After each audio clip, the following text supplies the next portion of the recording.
একটা বৈঠক আর পুরো পাকিস্তানের ভবিষ্যৎ কাঁপিয়ে দিয়েছে।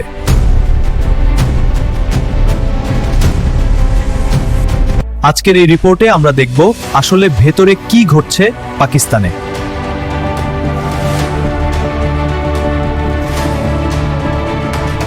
৪৭ বছর পর ইসলামাবাদে সরাসরি বৈঠকে ইরান যুক্তরাষ্ট্র। যুদ্ধ শেষ করতে পাল্টাপাল্টি শর্ত, সব বিষয়ে সমঝোতায় আসতে একদিন আলোচনা বাড়ানোর চেষ্টা ইসলামাবাদের। আসসালামু আলাইকুম, সকলকে স্বাগতম জানাচ্ছি আজকের ভিডিওতে। উচ্চ পর্যায়ের এক জরুরি বৈঠকে নেওয়া হয়েছে কিছু বড় সিদ্ধান্ত।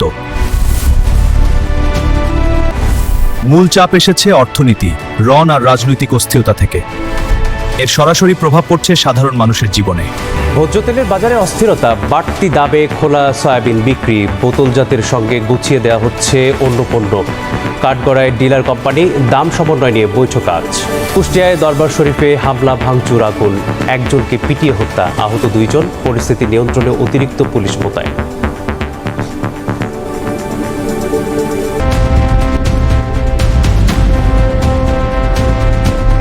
লেটেস্ট সূত্র বলছে খুব শিগগিরই বড় ঘোষণা আসতে পারে।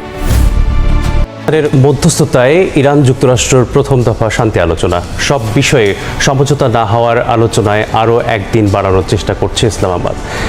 এদিকে ৪৭ বছর পর একই টেবিলে বসছেন 2 দেশের প্রতিনিধি।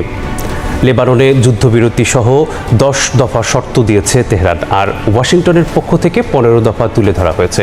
এর আগে যুক্তরাষ্ট্র ও ইরানের প্রতিনিধি দলের সঙ্গে আলাদা বৈঠক করেন পাকিস্তানের প্রধানমন্ত্রী শাহবাজ শরীফ।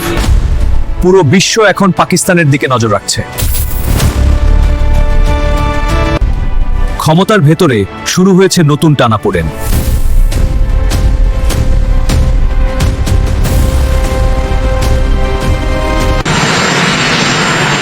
মধ্যপ্রাচ্যের সংঘাত বন্ধে কূটনৈতিক প্রচেষ্টার মাঝেই ইরানকে কড়া ভাষায় সতর্ক করেছেন মার্কিন প্রেসিডেন্ট ডোনাল্ড ট্রাম্প। বিশ্বের অন্যতম গুরুত্বপূর্ণ বাণিজ্যিক রুট হরমুজ প্রণালী নিয়ে তিনি হুঁশিয়ারি দিয়ে বলেন, আন্তর্জাতিক এই জলপথ ইরান বন্ধ করে রাখলেও তা খুব শিগগিরই উন্মুক্ত করা হবে। এক্ষেত্রে তেহরানের সহযোগিতা ওয়াশিংটন তোয়াক্কা করছে না বলেও মন্তব্য তার।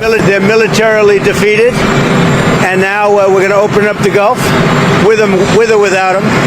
But that'll be open. We're going to be, or the Strait as they call it. And I think it's going to go pretty quickly.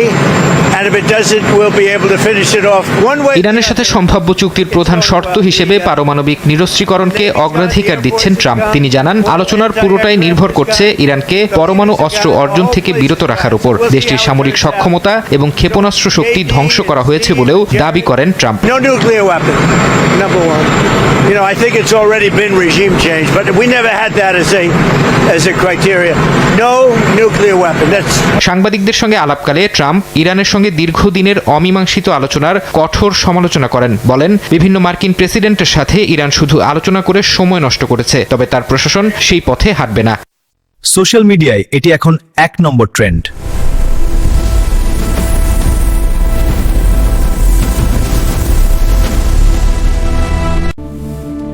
তবে আসল সত্য নিয়ে এখনো অনেক ধোঁয়াশা রয়ে গেছে।